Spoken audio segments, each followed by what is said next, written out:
সর্বপ্রথম বণিক বাত্রাকে অসংখ্য ধন্যবাদ এই ধরনের একটা কনফারেন্স আয়োজন করা। আইডিয়া হচ্ছে একটা অ্যাওয়ারনেস বিল্ড করা এবং অল দি স্টেক হোল্ডার্স, যত অংশীজন আছেন, এবং সার্বিকভাবে খাদ্যপণ্যের যৌক্তিক মূল্য কি হতে পারে এটার জন্য আমাদের যে ডিস্টিংগুইশড প্যানেলিস্ট এখানে এসছেন, আমরা সকাল থেকে ধৈর্যের সাথে এবং অসম্ভব আগ্রহের সাথে শুনেছি, জেনেছি এবং বেশ কিছু জিনিস লিস্ট ডাউন করেছি টু গোয়িং ফরওয়ার্ড আমরা এটাকে কিভাবে মানে কর্মে পরিণত করব। ডক্টর মোজাম্মেলকে অসংখ্য ধন্যবাদ এখানে কিনোট স্পিকার হিসেবে বলার জন্য। আমরা দেখেছি যে উনি ওনার প্রেজেন্টেশনের মৌলিকভাবে যেটা বলার চেষ্টা করেছেন যে আমরা স্বল্প না দীর্ঘমেয়াদী একটা পরিকল্পনার অংশ হিসেবে আমাদের যে কর্মকাণ্ড করা দরকার সেটার উপরে বেশি আগ্রহী এবং উৎসাহী হওয়া দরকার, এবং ঠিক এই উদ্দেশ্যেই এই ধরনের একটা সম্মেলন ডাকা, যেখানে সব ধরনের অংশীজন, অর্থনীতিবিদ সহ ব্যবসায়ী, মিডিয়া কর্মী এবং সকলকে একত্রিতভাবে একটা আলোচনা করে মানে একটা কিছু মানে কর্মশালার মতো, যেখান থেকে আমরা আমাদের অ্যাকশনেবলগুলো সুনির্দিষ্টকরণ করতে পারি।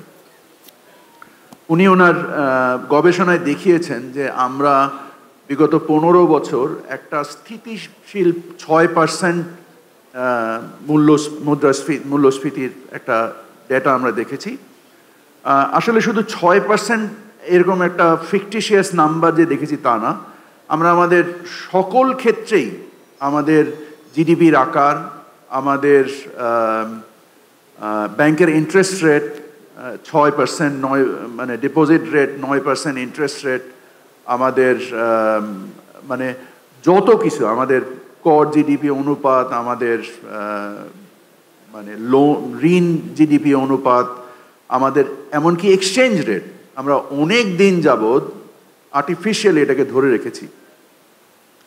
এর সমস্ত একটা অ্যাক্রুয়াল ইফেক্ট বর্তমান সরকারের উপরে আরোপিত হয়েছে, এবং এই অ্যাক্রুয়াল ইফেক্টকে হ্যান্ডেল করা ইটস নট দ্যাট ইজি। এবং এটা আমি নিশ্চিত যে ডক্টর মোজাম সেটা এগ্রি করেন যে এই অ্যাক্রুয়াল ইফেক্ট হ্যান্ডেল করতে গেলে যথেষ্ট মুনশিয়ানার প্রয়োজন আছে। সেই মুনশিয়ানা ব্যক্তিগতভাবে এককভাবে আমার নেই, এবং আমি এই কারণে এখানে আমার মন্ত্রণালয় সংশ্লিষ্ট যারা আছেন, কম্পিটিশন কমিশন, ট্যারিফ কমিশন, আমাদের সচিব মহোদয় যিনি চলতি দায়িত্বে আছেন, আমি সহ, এবং অফকোর্স আমাদের বিদগ্ধ অর্থনীতিবিদ আনু মোহাম্মদ স্যার আছেন। The idea is to collectively comprehend, এবং আমাদের যে দায়, সমন্বিতভাবে একটা দায় উপলব্ধি করা, যার বিনিময়ে আমরা সমস্যাটাকে সাম্যকভাবে উপলব্ধি করে দায়টাকে নিবারণ করব। আমরা ডক্টর মোজাম্মেলের প্রেজেন্টেশনে দেখেছি যে উনি যেসব জিনিস নিয়ে আপত্তিও তুলেছেন এবং সমাধানের যে দিক নির্দেশনা দিয়েছেন। ধান কালেকশনের ব্যাপারে উনি কথা বলেছেন। ইনফ্যাক্ট ধান কালেকশনে আমি নিজে ব্যক্তিগতভাবে চেয়েছি যে একটু ইজি হোক, সো দ্যাট যে এই মুহূর্তে বাজারে যে আমি জানি না আমার এই নীতি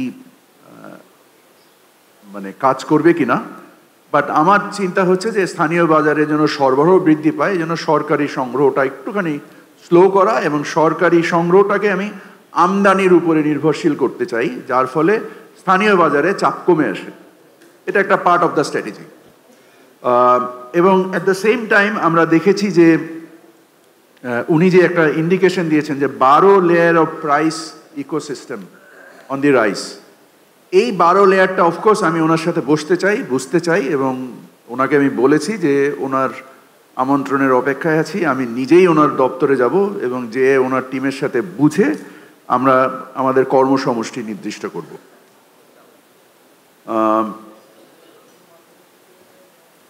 উনি সঠিকভাবেই বলেছেন যে প্রাইসের যে মূল্যের যে তারতম্য ঘটে, এটা আসলে একটা উপসর্গ, এটা সমস্যাটা অন্য জায়গায়। সমস্যাটা তো মৌলিকভাবে হচ্ছে আমাদের প্রাতিষ্ঠানিক সক্ষমতাকে ধ্বংস করে দেওয়া। শেখ হাসিনা নামে যে মহিলাটা আমাদের দেশে আবর্তিত হয়েছিলেন, আমি অনুরোধ করব এখানে একাডেমিয়া যারা আছেন ওনার নামে একটা পিএইচডি ডিগ্রি যদি খোলা যেত আমার মনে হয় খুবই ভালো হয়। কারণ প্রতিষ্ঠানগুলোকে মানে এমনকি বাইতুল মোকাররমের খতিবও যখন পালিয়ে যায় তখন এটা নির্দিষ্টভাবে বোঝা যায় যে হেন কোনো প্রতিষ্ঠান ছিল না যেটাকে ধ্বংস করা হয়নি। সেটা ব্যুরোক্রেসি বলেন, এমনকি রাষ্ট্রীয় গোয়েন্দা সংস্থা বলেন, আমাদের জুডিশিয়াল সিস্টেম বলেন, একাডেমিয়া বলেন, আমাদের বিজনেস কমিউনিটি বলেন, সবার একটা ক্রিমিনাল নেক্সাস আমরা দেখেছি এবং তার যে সমন্বিত দায় তৈরি হয়েছে এবং এটা থেকে বের হওয়ার যে রাস্তা এটা খুব সহজে হবে না। কারণ আপনি জানেন যে প্রায় 5 মাস ধরে এই সরকার যখন ক্ষমতায় এসছে এর মধ্যে প্রায় 50% টাইমই গিয়েছে বিভিন্ন রকমের সৃষ্টিকৃত অস্থিরতা মানে নিবারণ করার জন্য। সেটা শ্রমিক অসন্তোষ হোক, সেটা আনসারের অসন্তোষ হোক বা বিভিন্ন জুডিশিয়াল প্রবলেম হোক, এই যে একটা সময় গিয়েছে তা অবশ্যই আমরা ছোটবেলা থেকে শুনেছি যে ধর্মের কল বাতাসে নড়ে। এই যে বাতাসে নড়ে এই কারণেই আজকে আমরা সবাই একসাথে সমাগত হয়েছি। আমরা জানতে এসেছি আমাদের দায়টা কি। সার্বিকভাবে এটা উপলব্ধি করার মাধ্যমেই আমাদের কর্মসমষ্টি নির্দিষ্ট করব, যেটা আমি বলেছি। আমরা কারণ বাজার সমিতি থেকে শুনেছি যে প্রত্যেকটা স্টেপে আমরা রশিদ সিস্টেমটাকে ইমপ্লিমেন্ট করতে পারি কিনা, যদি সম্ভব হয় নিশ্চয়ই করতে চাই। আমরা আমাদের স্বপ্নর সিইও মিস্টার সাব্বিরের কাছ থেকে শুনেছি ভ্যাট ট্যাক্স এক্সপ্যানশনের ব্যাপারে। আমি এটা এনবিআর চেয়ারম্যান সাহেবের মহোদয়ের সাথে প্রায়ই আলাপ করি যে এক্সপ্যানশন আমার টার্গেট খুব একটা হওয়া উচিত না। কারণ আমাদের সক্ষমতা আছে, আমি যে লেভেল প্লেইং ফিল্ড, আমাদের ট্যাক্স জিডিপি রেশিওর যে এই 6-7% লজ্জাস্কর একটা অবস্থান, এর কারণ হচ্ছে প্রাতিষ্ঠানিকভাবে আমরা আমাদের ওই ডেমনস্ট্রেটিভ ইফেক্ট আমরা তৈরি করতে পারিনি যে আমরা এফোর্ট বেসড ট্যাক্স কালেকশন। আজকে যেসব জায়গায় ইজি ট্যাক্স কালেকশন করা যাচ্ছে, যেমন চিনির উপরে মাত্রার অতিরিক্ত ট্যাক্স দেওয়া আছে, বিকজ দেশের অধিকাংশই চিনি আমদানিকৃত। স্থানীয়ভাবে আমার মনে হয় না যে বাংলাদেশে যে 40-50 হাজার টন চিনি এই মুহূর্তে উৎপাদিত হয় এটার থেকে তার স্থানীয় চাহিদা প্রায় 50 গুণ বেশি। এই 50 গুণ চিনি বাংলাদেশে চাষ করে উৎপাদন সম্ভব কিনা এটা ডেফিনেটলি মানে ইনভেস্টিগেশনের ব্যাপার এবং আমার ধারণা এটা বিশ্লেষণ করে দেখা যেতে পারে। বাট এটা যেহেতু সহজে বন্দর দিয়ে আমদানি হয়, ওখান থেকে শুল্ক আহরণ করা খুব সহজ হয়। যেমন মানে আমরা দেখি যে আমাদের বা ইন্টারনেট সার্ভিস যেসব জায়গায় খুব সহজে ট্যাক্স কালেক্ট করা যায় আমরা ওখান থেকে ট্যাক্স কালেক্ট করি এবং ওইখান জায়গায় আমরা ডিসপ্রপোর্শনেট ট্যাক্স ইম্পোজ করে আমাদের ভোক্তাদের ব্যয় বেড়ে যায়। এখন কেন করা হয় এই জন্য যে সরকারের যে ব্যয়, এই ব্যয় পরিচালনা ব্যয় মেটানোর জন্য সরকারকে সঞ্চয়পত্র স্কিম বিক্রি করতে হচ্ছে একটা ভেরি হাই ইন্টারেস্ট রেট। আমার কাপড় তো 1 গজ 6 গিরা, কাপড় যতক্ষণ পর্যন্ত আমি বাড়াতে না পারছি ততক্ষণ পর্যন্ত কোথাও না কোথাও তো আমাকে এটাকে অ্যাড্রেস করে আমার ছতর ঢাকতে হবে। তো এই ব্যাপারটাকে যদি আমরা সামগ্রিকভাবে উপলব্ধি করতে না পারি এবং আমরা যদি একটা ট্যাক্স মানে ভ্যাট লেভেল প্লেইং ফিল্ড তৈরি করতে না পারি, এনবিআর এর চেয়ারম্যান মহোদয় যে বলে গেলেন যে 2012 সালে যে নতুন ভ্যাট অ্যাক্টটা হয়েছিল, যখন জনাব সাইফুর রহমান সাহেব প্রথম ভ্যাট অ্যাক্ট 1991 সালে চালু করেন, আমার ধারণা আমাদের ট্যাক্স সিস্টেমের একটা যুগান্তকারী পরিবর্তন এসেছিল এবং একটা সুযোগে তৈরি হয়েছিল যে একটা ফেয়ার প্র্যাকটিস, বিকজ ট্যাক্স ভিএটিটা একটা অটোমেটিক্যালি সেলফ প্রোপেলিং একটা সিস্টেম। বাট এই সিস্টেমটাকে বারবার বিভিন্ন ধরনের সংযোজন বিয়োজন করে এটাকে ইনএফেক্টিভ করে ফেলা হয়েছে। 2012 সালে এটা যখন সংস্কার করে একটা খুবই সুন্দর প্রপোজাল আনা হলো, ব্যবসায়ীরা এটাকে বাস্তবায়ন করতে দেয়নি। I am sorry to say, কারণ এটা করলে অনেক বেশি ট্রান্সপারেন্সি বিল্ড হতো। এই ট্রান্সপারেন্সিটা ব্যবসায়ীরা চায়নি এবং আজকে যেটা মানে ডক্টর মোয়াজ্জেম তার প্রেজেন্টেশনে বললেন যে এই যে মূল্যের যে তারতম্য, এটা একটা উপসর্গ, এটা সমস্যা না। তাহলে মৌলিক সমস্যাটা কি? আমার বিবেচনায় মৌলিক সমস্যাটা হচ্ছে আমাদের ইনইকুয়ালিটি অফ ওয়েলথ, আমাদের সম্পদের যে বৈষম্য। এই সম্পদের বৈষম্যের জন্য আমাদের যে অর্থনৈতিক নীতি প্রণয়ন হয়, এটা ধনিক শ্রেণীকেই সাহায্য করার জন্য হয়, মানুষকে, ভোক্তাকে প্রকৃত সাহায্য করার জন্য। যে আমরা যে আসলে দায়বোধ করে যে আমরা যে আমাদের নীতিগুলো প্রণয়ন করব, এই ক্ষেত্রে যেহেতু আমাদের প্রাতিষ্ঠানিক সক্ষমতাকে ধ্বংস করা হয়েছে, তো অতএব আরও কত ধনী হতে পারে মানুষ, এর জন্য বিভিন্ন ধরনের ফিসকাল পলিসিস তৈরি হয়েছে এই দেশে। এটাকে অস্বীকার করার কোনো জায়গা নেই আমার ধারণা। এখন আমরা এটাকে কিভাবে কমব্যাট করব? How do we undo this? আমরা দেখেছি গত 15 বছরে দেশে তেমন কোনো বিনিয়োগ হয়নি। ব্যাপক মানে কয়েকটা প্রতিষ্ঠান ছাড়া বাংলাদেশে কেউ তেমন কিছু বিনিয়োগই করেনি। তো যদি বিনিয়োগ না হয়, তাহলে আমাদের কিভাবে রাজস্ব আদায় বাড়বে, আমাদের কিভাবে অর্থনৈতিক কর্মকাণ্ড বাড়বে, কিভাবে সম্পদের যে মানে আমরা যেটাকে বলি ডিস্ট্রিবিউশন অফ ওয়েলথ, এইটা কিভাবে প্রপারলি হতে পারবে? এই জিনিসগুলোকে মৌলিকভাবে চিন্তা করার সময় এসছে।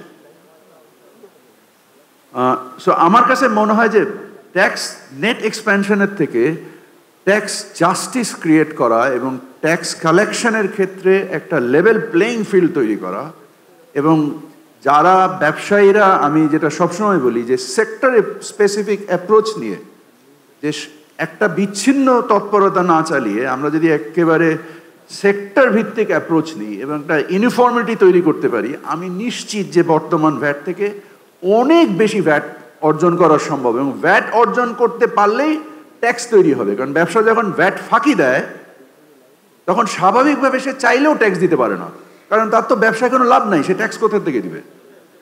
কারণ সে যখন সেলস সাপ্রেস করে, তখন তো মানে ট্যাক্স দেওয়ার কোনো স্পেস তৈরি হয় না। তো আমার ধারণা যে মৌলিকভাবে ভ্যাটের ব্যাপারে আমাদেরকে আরও বেশি সংবেদনশীলতার সাথে চিন্তা করতে হবে। আমরা এখানে রাইস মিলের অঞ্চল থেকে আমরা শুনেছি যে কিভাবে তারা ব্যাংক্রাফট হচ্ছে, এবং কিভাবে একটা নতুন শুনলাম যে ওরা 11 জনের একটা সিন্ডিকেশনের একটা আওয়াজও এখান থেকে শুনতে পেলাম। ইট ইজ ট্রু যে মার্জিনালাইজড হচ্ছে। আবার এটাও সত্যি যে ওখান থেকে কিছু কিছু রাইস মিল খুবই অপ্রয়োজনীয় সেক্টরে বিনিয়োগ করে নিজেদেরকে বিভিন্ন রকমের বিপত্তিতে তৈরি করেছেন, এবং এই যে রাজনৈতিক প্রভাবে নিজেদেরকে মানে সম্পৃক্ত করে নিজেরা যে বিভিন্ন ধরনের সমস্যার মধ্যে আপনারা নিজেরাও নিজেদের জন্য তৈরি করেছেন, সেটাও একটু সোল সার্চিং করার দরকার আছে বলে আমি মনে করি। আমরা ডিমের পক্ষ থেকে শুনতে পেলাম যে মার্কেটের কিভাবে open market, how it operates, but আমরা এর সাথে সাথে এটাও স্বীকার করতে চাই যে আমরা দেখেছি যে আমরা যখন ভোক্তা অধিকারের কর্মকাণ্ড অ্যাক্টিভ রোল প্লে হলো, তখন 180 টাকার ডিম কিভাবে 140 টাকায় নেমে আসলো। I think we need to also do a bit of soul searching there. আমরা ব্যাংকের কাছ থেকে জানতে পারলাম এই যে ব্যাংকটাকে একটা ক্রিমিনাল ইনস্টিটিউশন হিসেবে গত 15 বছরে তৈরি হয়েছে। এখানে ইসলামী ব্যাংকের চেয়ারম্যান আছে। স্যাডলি আমি জানি না তথ্যটা সঠিক কিনা, আমি একবার শুনেছিলাম যে বাংলাদেশের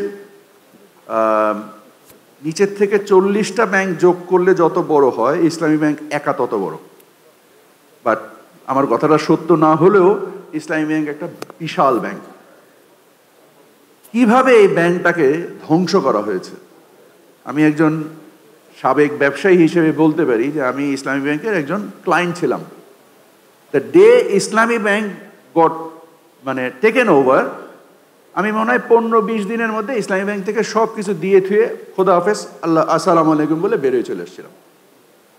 অফকোর্স আমাকে অন্য ব্যাংক থেকে লোন নিতে হয়েছে ইসলামী ব্যাংকে পেমেন্ট করার জন্য, বাট নিয়েছিলাম এই জন্য because I realise that this is doom to fail. এবং কি পরিমাণ দুর্বৃত্তায়ন হয়েছে এই ব্যাংকে, এই ব্যাংক আইনে কি পরিমাণ দুর্বৃত্তায়ন হয়েছে। একজন ব্যাংকের মালিক কত টাকার ক্যাপিটাল আছে তার, 20,000, 40,000, 50,000, 1 লাখ কোটি টাকার মালিক ভাবেন নিজেদেরকে, সমস্ত কিছু রক্ষাকর্তা। একই পরিবারের একাধিক মানে মেম্বার্স অ্যাজ ডিরেক্টরস, এবং একেবারে পারপেচুয়াল লাইফ লং, মানে at least like a proprietorship company they have operated. এবং আজকে যে আমরা এনপিএল এর কথা শুনছি, আমার তো মনে হয় আমার অফিসের পিয়ন যে আমার চা দেয়, ও যদি ওইভাবে লোন ডিসবার্স করতো, তাও তো এই 70-80%, মানে কিছু কিছু ব্যাংকের 85%, 90% নন পারফর্মিং লোন কিভাবে সম্ভব? কেন আমরা এদের বিরুদ্ধে ব্যবস্থা গ্রহণ করছি না, এটাও আমার একটা আফসোস। অফকোর্স করা উচিত। এই ডেমনস্ট্রেশন আনা দরকার আছে অর্থনীতিতে, যে উই মিন বিজনেস অ্যান্ড দুষ্টের দমন এবং শিষ্টের পালন করা উচিত।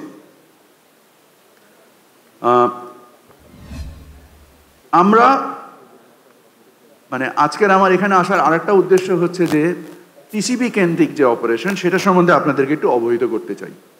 টিসিবি 12,000 কোটি টাকার পণ্য কিনে,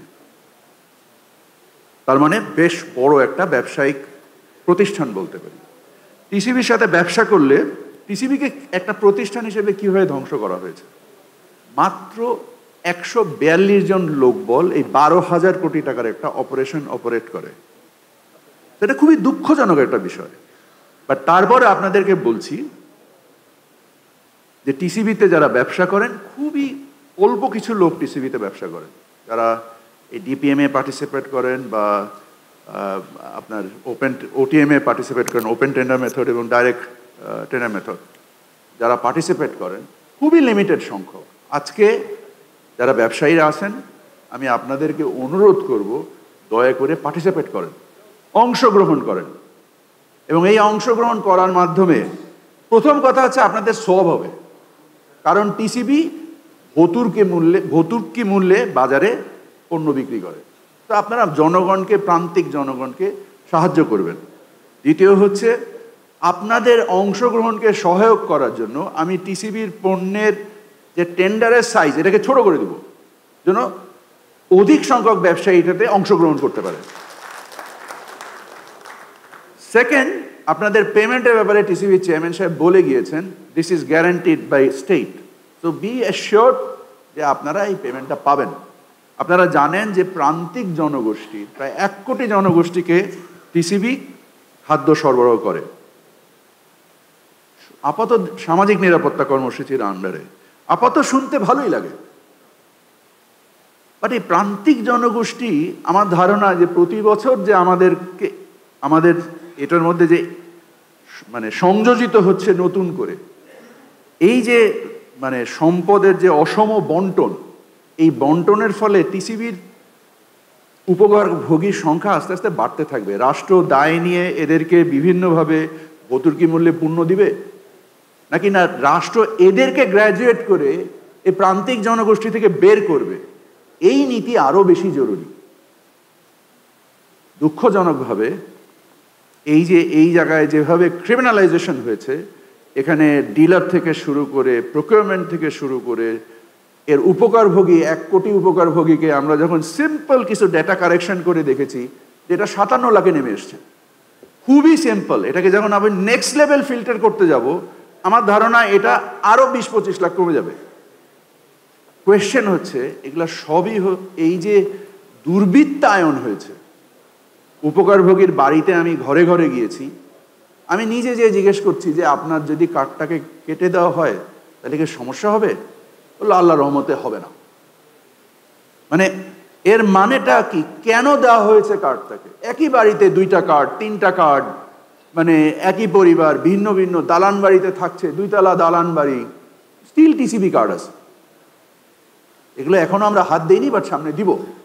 সময়ের অভাবে করতে পারছি না। আমি নিজে আরো মাঠ পর্যায়ে আরো ব্যাপকভাবে ভিজিট করব, করে এই জিনিসগুলোকে কারেক্ট করব। এবং যেহেতু আমাদের ম্যান্ডেট আছে 1 কোটিতে এটাকে নিয়ে যাওয়া, ইনশাল্লাহ আমরা প্রকৃত প্রান্তিক জনগোষ্ঠীকে এর সাথে সম্পৃক্ত করব। আপনারা দয়া করে টিসিবির বিজনেসে পার্টিসিপেট করেন। আপনাদেরকে আরেকটা জিনিস একটু জাস্ট বলি যে বাংলাদেশের ভোগ্যপণ্যের আমদানিকৃত ভোগ্যপণ্যের একজন বড় প্লেয়ার ছিলেন এসআরএম। আপনারা জানেন সে পালিয়ে গিয়েছে দেশ থেকে, বিজনেস থেকে অ্যাবসেন্ট। আমরা বাণিজ্য মন্ত্রণালয়ের পক্ষ থেকে এরপরেও বাজার এর সাথে যারা অংশীজন আছেন তাদের সাথে সংশ্লিষ্ট হয়ে এই বাজারকে আমরা ব্যবস্থাপনার চেষ্টা করছি এবং আশা করি তেমন কোনো বিপত্তি আল্লাহর রহমতে এখনো পর্যন্ত হয়নি। এবং ইনশাল্লাহ আমি এটাও আপনাদেরকে অ্যাসিওর করতে চাই, গোয়িং ফরওয়ার্ড ইন রমাদান ইনশাল্লাহ সমস্যা হবে না। কারণ আমাদের আমদানিকৃত যে ভোগ্যপণ্য এর মধ্যে যদি আপনি দেখেন চিনি, তেল, ছোলা, খেজুর বা এর সাথে কিছু সবজির মধ্যে যদি ধরেন আমরা যখন পেঁয়াজ আমদানি করি বা আলু আমদানি করি, যেগুলোর কখনো কখনো প্রয়োজন হয়, কখনো কখনো প্রয়োজন হয় না আমাদের, আমি আপনাদেরকে কনফার্ম করতে চাই যে ইনশাল্লাহ আল্লাহর রহমতে এর কোনো সংকট বাজারে নেই। তবে হ্যাঁ, এই মুহূর্তে আমি তেল নিয়ে একটু আওয়াজ শুনতে পাচ্ছি। এই আওয়াজটাও কখনো কখনো আমাদের এই যে তেলের মার্কেটের যে ডাইনামিক্স যেভাবে অপারেট করে, যে কয়জন উৎপাদক রিফাইনারি আছেন এর সাথে একটা বড় সংখ্যক ব্যবসায়ী যারা ডিও বা এসও কে নিয়ন্ত্রণ করেন, এনারা ফরওয়ার্ড এই জিনিসগুলো পারচেস করেন এবং এনারা বিভিন্নভাবে মিডিয়ার সাথে সংশ্লিষ্ট হয়ে এই তথ্য প্রচার করতে চান যে বাজারে একটা সংকট আছে। তখন ভোক্তা পর্যায়ে মজুদ শুরু হয়, খুচরা পর্যায়ে মজুদ শুরু হয় এবং ওদের পোয়াবারও হয়। আমি আপনাদেরকে বিশেষভাবে মিডিয়ার মাধ্যমে অনুরোধ করব, এরকম কোনো অবস্থান দেশে নেই। তো আপনারা দয়া করে এই মজুদদারির বিরুদ্ধে আপনারা যারা মিডিয়াতে নিউজ তুলে দেন, দেওয়ার সময় একটু চিন্তা করেন কার বিরুদ্ধে যাচ্ছে এটা এবং কার পক্ষে যাচ্ছে।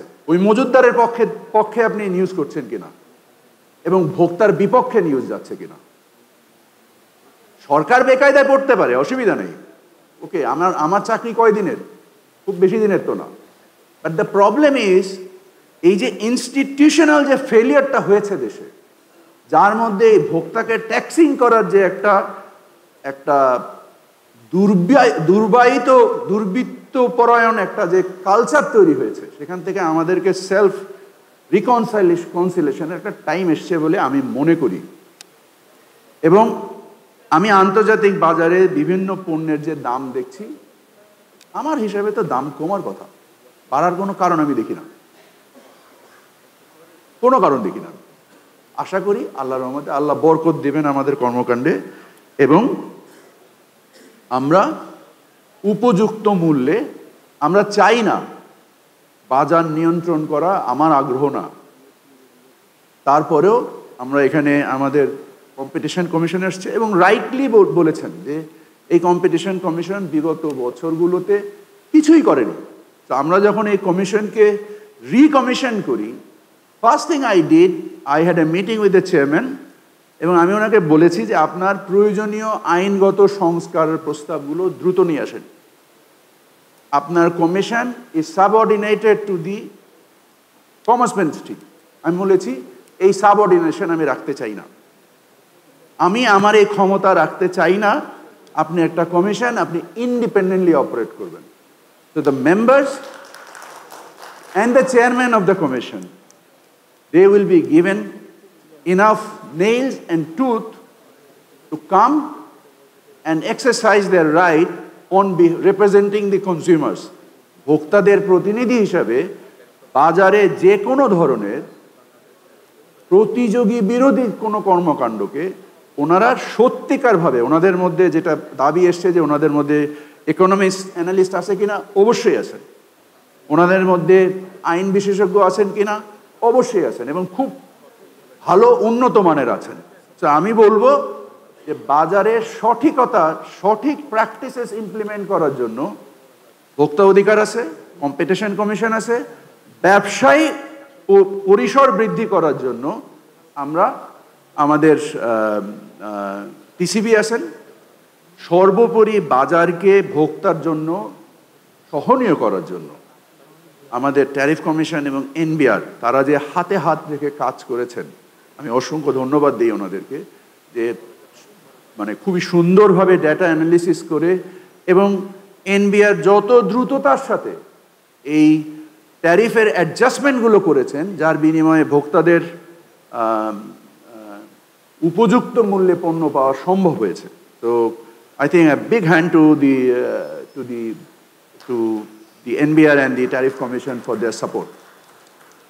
আমরা এটাও দেখেছি, আমি তো পারচেস কমিটি মিটিংয়ের মধ্যে বসি, যে আমাদের অর্থ উপদেষ্টা উনি যে উদারভাবে এই ওএমএস কার্যক্রমকে আমাদের চালের যে ইনভেন্টরি বিল করার ক্ষেত্রে যে অর্থনৈতিক মানে সক্ষমতাকে বিভিন্ন জায়গা থেকে টাকা সরিয়ে, বিকজ হাজার হাজার কোটি টাকা লাগছে সারের জন্য, যে পরিমাণ উনি উদারভাবে সাহায্য করার চেষ্টা করেন, এবং আশা করি যে ইনশাল্লাহ সারেরও কোনো সংকট হবে না, খাদ্য পণ্যেরও কোনো সংকট ইনশাল্লাহ হবে না। এবং সর্বোপরি যেটা আমি একবার বলেছি যে ধর্মের কল বাতাসে নড়ে, এটা আস্তে আস্তে প্রোপেল করবে, এই গুড প্র্যাকটিস প্রিভেল করবে। একটু হয়তো সময়ের দরকার, কারণ সৎ উদ্দেশ্যের এই অ্যাডভাইজার কাউন্সিলের, আমি যখন বিভিন্ন কাউন্সিলের মিটিংয়ে বসি, অফকোর্স আমাকে এই হট সিটে মার্কেট প্রাইসের ব্যাপারে যথেষ্ট রকম প্রত্যেকটা উপদেষ্টাকে জবাবদিহি করতে হয়, এবং প্রধান উপদেষ্টা মাঝে মাঝে আমাকে ডাইরেক্টলি শুধু 1-to-1 ডাকেন মার্কেট প্রাইস অ্যাপ্রাইজাল নেওয়ার জন্য, এবং আমি ছাড়াও উনি আরও বিভিন্ন জায়গা থেকে এই মার্কেট প্রাইসের ডেটা কালেকশন করেন। আমরা একটা উদ্যোগ খুব শীঘ্রই নিতে যাচ্ছি, যেখানে গভর্নমেন্টের সকল এজেন্সি ইনক্লুডিং আপনার গোয়েন্দা এজেন্সি সহ, এবং প্রাইভেট সেক্টর এবং সাংবাদিক, আমরা একটা স্পেসিফিক টিওআরের ভিত্তিতে আমরা একটা ভ্যালু স্ট্যাম্পিং করতে চাই, একটা প্রাইস স্ট্যাম্পিং করতে চাই, যে বাজারের উৎপাদক থেকে বিক্রেতা পর্যন্ত কি কি কারণে দ্রব্যের মূল্যের পরিবর্তন হচ্ছে আমরা এটা, এবং ওইখানে যে এই যে মাল্টিপল এজেন্সি দিয়ে একই টিওর এই স্টাডিটা এই জন্য করতে চাই যে কমন ফ্যাক্টরগুলো নিয়ে আমরা কাজ করতে চাই।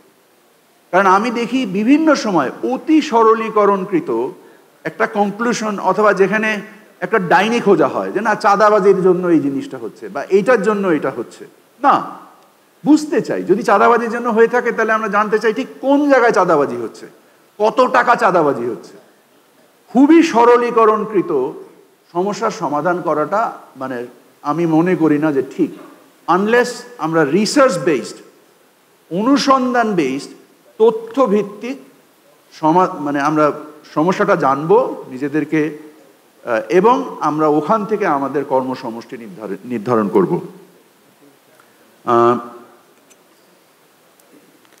আমরা তেলের ক্ষেত্রে একটু কথা বলতে চাই, যে আমাদের ট্যারিফ কমিশনের চেয়ারম্যান ডক্টর মইনুল বলে গিয়েছেন যে আমরা বাংলাদেশে প্রায় 5 থেকে 6 লক্ষ টন খুবই উন্নত মানের রাইস ব্র্যান্ড, যা স্বাস্থ্যের জন্য খুবই ভালো তেল, এটা ভারতে রপ্তানি হয়ে যেত। আমরা এই রপ্তানিকে মোটামুটি কঠিন করে দিয়েছি। আমরা এর উপরে সম্পূরক শুল্ক, এনবিআর-এর চেয়ারম্যান মহোদয় এখানে বসে আছেন, এখানে অলরেডি 25% সম্পূরক রেগুলেটরি ডিউটি ইম্পোজ করা হয়েছে এক্সপোর্টের উপরে। এই তেলটা স্থানীয় বাজারে, যা আমাদের টোটাল তেলের চাহিদার প্রায় 25%, আমরা আশা করি আর বিদেশ থেকে আমাদের আমদানি করতে হবে না। আমাদের এই স্থানীয়, যেটা স্বাস্থ্যের জন্য আরও ভালো, এই তেল বাজারে অ্যাভেলেবেল হবে, এবং মার্কেট আশা করা যায় যে আরও স্থিতিশীল হবে, বর্তমানের থেকে আরও স্থিতিশীল হবে বলে। এবং এই যে বৈচিত্র্যময় করার ক্ষেত্রে আমরা যদি এই 5-6 লাখ টন তেল লোকাল মার্কেট থেকে সার্ভ করতে পারি, এবং আমরা যেভাবে ট্যারিফ অ্যাডজাস্টমেন্ট করেছি, এর ফলে, এবং এখানে যারা ব্যবসায়ী আছেন তাদের উদ্দেশ্যে আমি বলতে চাই যে স্থানীয় যারা উৎপাদক আছেন, অল্প কয়েকজন উৎপাদক রিফাইনারিজ আছেন স্থানীয়ভাবে, আমদানি এবং স্থানীয় পর্যায়ে ডিউটি ডিফারেন্স কিন্তু এতই কম, এখন আপনারা চাইলে ফিনিশ তেল নিজেরাই আমদানি করতে পারেন, দয়া করে করেন। Bring competition to the market. মার্কেটকে আরো প্রতিযোগী করার জন্য আপনাদেরকে উদ্যোগ নিতে হবে, এবং আমরা নিজে আপনাদের সক্ষমতা বৃদ্ধি করার জন্য আমরা বাংলাদেশ ব্যাংকের সাথে বা অর্থ মন্ত্রণালয়ের অর্থ উপদেষ্টার সাথে আমি ব্যক্তিগতভাবে একটা কমোডিটি রিফাইন্যান্সিং কোনো একটা স্কিম করা যায় কি না সে ব্যাপারে খুবই অ্যাক্টিভ আলোচনা করছি এবং আশা করি ইনশাল্লাহ আমি যদি এটা করতে পারি তাহলে যে সুদ ব্যয়ের জন্য যে মূল্যের উপরে যে চাপটা পড়ছে সেটাকেও যথেষ্ট পরিমাণ নিয়ন্ত্রণ করা যাবে। আমরা বাংলাদেশের যে মানে তেল বীজ ক্রাশিংয়ের যে ফ্যাক্টরিগুলো আছে এগুলোকে উপযোগী করার জন্য যে ট্যারিফ ডিফারেন্স আছে আমরা এটার নিয়েও ট্যারিফ কমিশন এবং এনবিআর কাজ করছে। আশা করা যায় যে এই তেল বীজের কারখানাগুলোকে আমরা পূর্ণ সক্ষমতায় চালাতে পারবো। সো আপনারা দেখতে পাচ্ছেন যে আমরা এমনকি এই যে আমাদের বিগত সরকার জোর করে আমাদের তেলের মধ্যে একটা ভিটামিন ফর্টিফিকেশনের জন্য একটা আইন করে দিয়েছেন। আমরা এটা পড়াশোনা করছি যে আমরা এটাকে ম্যান্ডেটরি না ঐচ্ছিক করে দিতে পারি কিনা, কারণ এটা খুব একটা প্রয়োজন আছে বলে আমার কাছে মনে হয় না। বাট তারপরেও আমরা সংশ্লিষ্ট সকলের সাথে আলোচনা করছি এবং এটা যদি ভালো হয় তাহলে আমরা এটাকে ঐচ্ছিক ম্যান্ডেটরি জায়গা থেকে ঐচ্ছিক করে দেবো। স্বপ্ন আমার কাছে অ্যাপ্রুভাল চেয়েছিল যে খোলা তেল বিক্রি করবে, আমরা সেটারও অ্যাপ্রুভাল দিয়ে দিয়েছি। আমি নিজে ব্যক্তিগতভাবে গত 1 মাস ধরে আমি এবং আমার পরিবার সবাই খোলা তেল খাই, কারণ আমার ধারণা খোলা তেলের মধ্যে আর প্যাকেট তেলের মধ্যে কোনো ডিফারেন্স নেই, একমাত্র ডিফারেন্স হচ্ছে দাম। আননেসেসারিলি প্রাইস বেশি। ছোটোবেলায় তো আমি দেখছি আমার আব্বা বা আমার বাসার লোকরা যখন যে বোতলে করে যে তেল নিয়ে আসছে ওটা আমার কাছে আরও পরিবেশ বান্ধব মনে হয় এবং আমার কাছে মনে হয় মূল্যও সাশ্রয়ী। কেন খামাখা আমি প্যাকেট তেল খাইতে যাব? তো আমি নিজে গত যেদিন থেকে এই অ্যাপ্রুভাল দিছি আমি নিজে গত 3 সপ্তাহ ধরে বাজার থেকে শুধু খোলা তেল খাই। তো আমি আপনাদেরকেও বলতে চাই যারা চান খাইতে পারেন, যারা প্যাকেট তেল খাইতে চান তারা প্যাকেট তেল খান, বাট আমরা এই বৈচিত্র্যকরণ করছি। তো মূল কথা হচ্ছে যে সমস্যাটাকে একটা কোনো সিঙ্গেল জিনিস দিয়ে আমি সমাধান করতে পারবো না, আমাদের সমাধানগুলোকে একত্র নিয়ে কাজ করতে হবে। আশা করি আজকের এই সম্মেলন এই সমাধানগুলোর সম্বন্ধে আজকে আমাদেরকে যথেষ্ট ধরনের এনরিচ করেছে। সো আমার প্যানেলিস্ট যারা ধৈর্য ধরে অনেকক্ষণ বসেছিলেন এবং আপনারা যারা বিভিন্ন অঞ্চল থেকে এসছেন এবং সর্বোপরি বণিক বাত্রাকে আমি অশেষ ধন্যবাদ জানাই আজকের এই অনুষ্ঠানে আয়োজন করার জন্য এবং আশা করি ইনশাল্লাহ আমরা রমজান সহ রমজান পরবর্তীও বাজারে একটা প্রতিযোগী উপযুক্ত মূল্যে যে আমাদের উদ্দেশ্য যে খাদ্য পণ্যের যে যৌক্তিক মূল্য যে অনুসন্ধানের উদ্দেশ্যে আমরা বসছি, আল্লাহর রহমতে আমরা আশা করি যে সেই জিনিসটাতে আমরা উপনীত হতে পারবো। আসসালামু আলাইকুম রহমতুল্লাহ।